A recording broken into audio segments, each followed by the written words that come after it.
Welcome back to MKE Gadgets. So this is my OneInfiniti CNC router. And down here you can see I have an on and off switch. The router itself has a switch on it, and I prefer using this remote control switch down here. That way you don't have to lean over the router while it's running to turn it on and off. In case of emergency, all you gotta do is push that switch down, and again, you're not bending over a router that's running.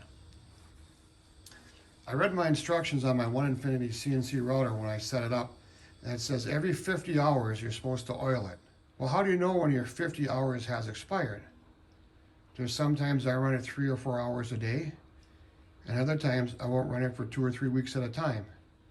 Now I could jot this down and keep a running tab, but you're gonna forget to do that, and if you turn it on, you turn it off, you're gonna forget to keep track. So my solution is add an hour meter. Every time the spindle is on, the hour meter here will click away. When I have 50 hours, then I know it's time for maintenance. But this hour meter will not fit into that box. Yes, you're right. That's what today's video is about. I'll remove the switch and the cords, and we'll meet over at the workbench and we'll figure out how to do this project.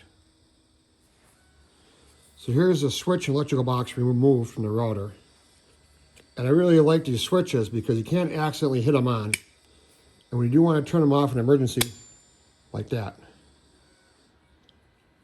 Like I said, you never want to reach over a running router and turn it off. I can hit this switch and leave the area in an emergency if I have to. So it has a waterproof box here, and I really like them in the shop because if they're waterproof, they should be dustproof. But the hour meter is not going to fit in here. And down here to seal it all up, I have 2 of these fittings. They're called glands, cord glands.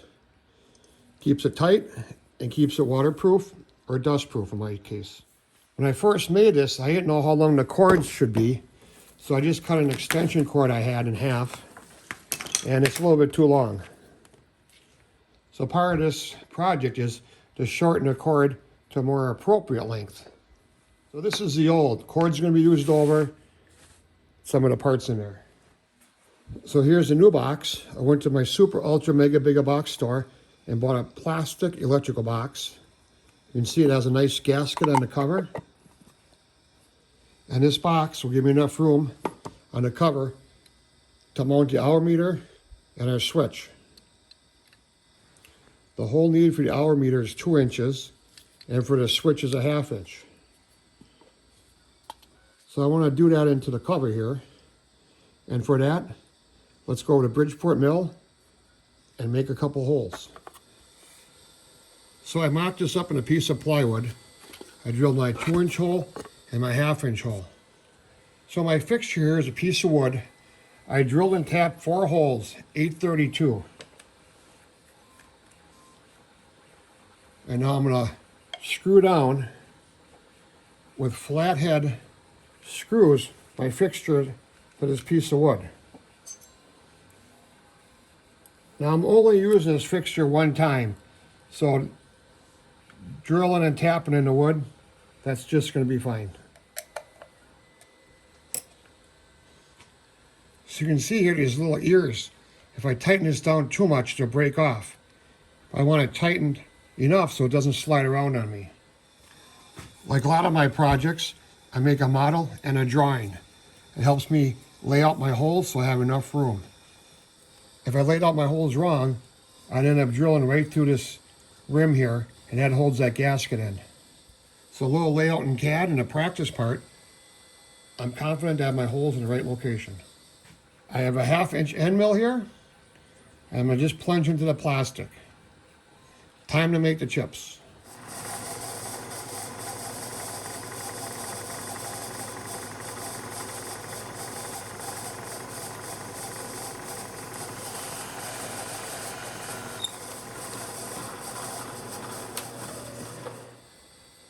Next is a 2-inch hole saw. And you can see I'm going to miss this rim here.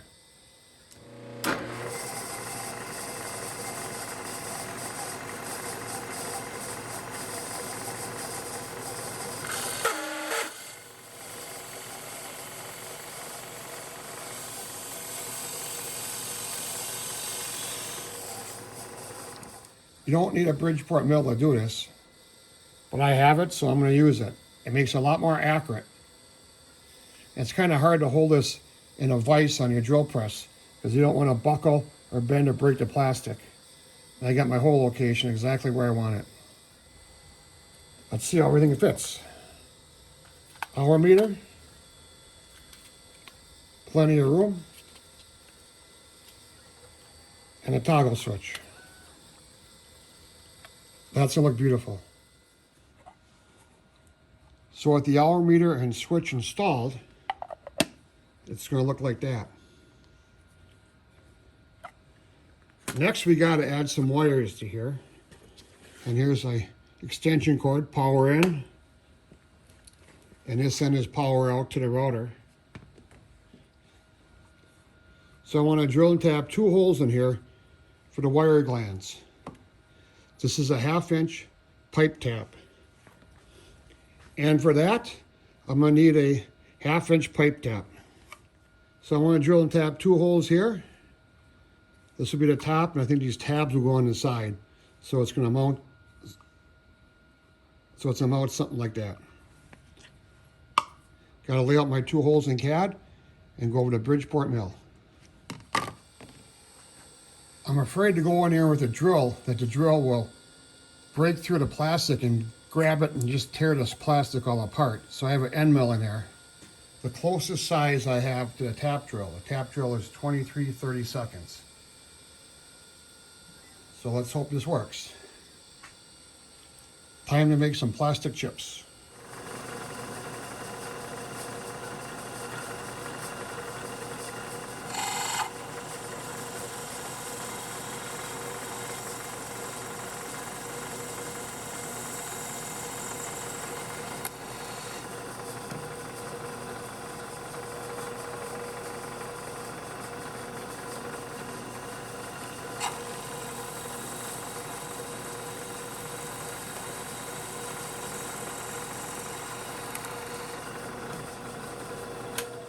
The threads in the wire gland are 1/2 inch pipe tap. This is a 1/2 inch pipe tap. I didn't have this, so yesterday I went over to my friend Gary's house and I borrowed this. And he goes, "You need a tap handle." I said, "No, I got one." And luckily, this is the only tap handle I got that would fit. I didn't realize how big this shank is here, you know. So I'm not going through steel here, so this tap handle should work pretty good.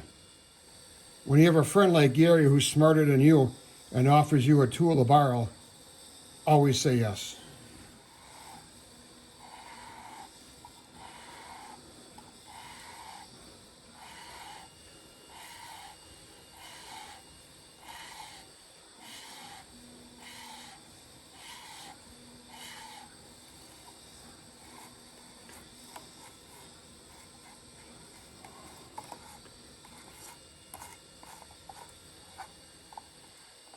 Before you go any further, check your threads.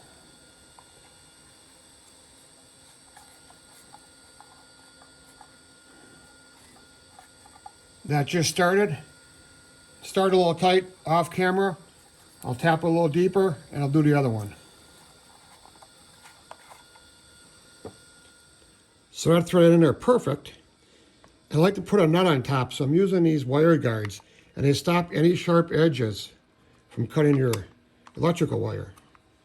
I just put that in there and tighten them up. And you got to push enough wire through there so when you wire it up, it's a little bit easier. That's probably a little bit too much. So next is wiring up the hour meter and the power switch. And I'm not an electrician, nor do I play one on YouTube. So if you're not comfortable doing your own wiring, and follow the instructions, there's instructions that came with the hour meter. Find a licensed electrician in your area. I'm going to do it off camera, so we'll bring you back when that's all done. Well, with it all put together, wired up, tightened down. So this little device here is for testing circuits. And you can see here, if you get 2 yellow lights, it's wired up correct. Now you can purchase this at your Super Ultra Mega Big Box store under $10. Whenever I do wiring, I like to test my circuits before I go any further. Flip it up, turn it on, look at that. 2 yellow lights means it's wired correctly.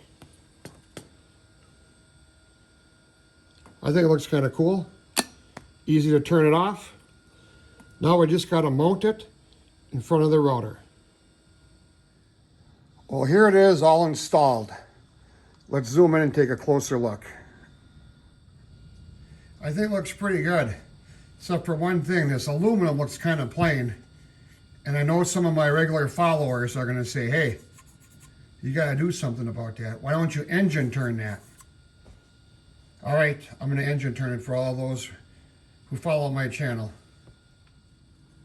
Well, how does that look? Quick little engine turning over on the drill press. Doesn't that shine like a 80 Camaro? You know, the kind that was used in Smokey and the Bandit? That's really going to dress this up. Let me install the hour meter and we'll get this all together. I really want to use a piece of wood here, but these bolts aren't long enough. So I went with a piece of aluminum sheet metal. I think that really dresses up the CNC router here. So this is what I had originally, just the one switch. And there wasn't a problem with that at all. So now with the added hour meter down here, that's just a reminder that my OneInfiniti CNC router needs some attention, and that's lubrication. Now, you might not have a CNC router, but you can add an hour meter on anything. It just reminds you of how long it's been running, reminds you about maintenance. And if you ever end up selling your machinery, it's always a good record to show how many hours are actually on it. Because the person buying is often going to wonder when you say it has low hours. Hour meter like that, you can prove has low hours. So this is Mkegadgets. Thanks for following along in this video. I hope you learned something. Please support my channel by subscribing. I'm trying to get to 1 million subscribers by the end of the year. Thanks, we'll see you tomorrow.